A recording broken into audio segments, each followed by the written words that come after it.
दोस्तों, क्या आप जानते हैं H1B वीजा क्या होता है?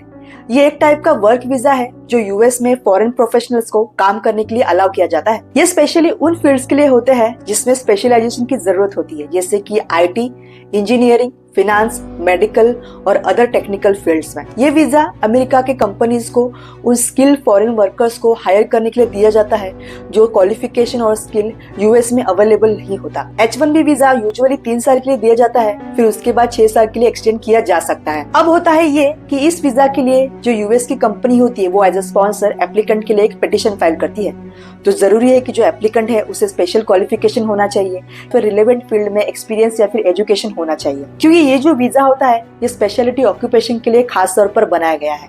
और तो और जो स्पॉन्सर कंपनी होती है उसे ये बात भी साबित करनी होती है कि जिस पर्सन को उन्होंने हायर किया है वो हाईली क्वालिफाइड है इस जॉब के लिए। H1B वीजा का मोस्टली यूज इंडियंस करते हैं। आईटी प्रोफेशनल और इंजीनियरिंग फील्ड में काम करने वाले लोग यूएस में जाकर जॉब करना चाहते हैं, इसलिए इसका यूज हाई लेवल पर होता है। आप इस बात से अंदाजा लगा सकते हैं कि हर साल H1B वीजा के लिए 70 to 75% हिस्सा इंडियंस का होता है। फिर उसके बाद नंबर आता है चाइना का, जो कि है लगभग 10% या फिर उससे भी कम। इसका मेन रीजन ये है कि इंडिया के टेक और आईटी प्रोफेशनल की डिमांड यूएस के टेक कंपनी जैसे कि माइक्रोसॉफ्ट, गूगल और अमेजॉन में बहुत ज्यादा है।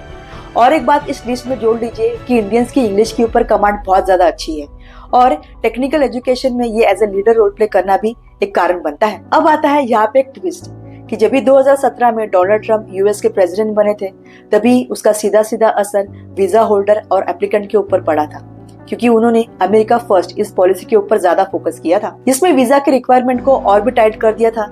एडिशनल डॉक्यूमेंट की वजह से ये जो प्रोसेस थी ये और भी लेंथी और डिफिकल्ट हो गई थी। H1B वीजा होल्डर की फैमिली जिनके पास H4 वीजा है, उनके वर्क परमिट के ऊपर बैन लगाने की कोशिश की, जिसकी वजह से इंडियन फैमिली जो थी उनको काफी अफेक्ट हुआ। अब दूसरी बार प्रेसिडेंट बनने के बाद डोनाल्ड ट्रंप की H1B वीजा के ऊपर क्या पॉलिसी होगी, ये बात देखने वाली होगी।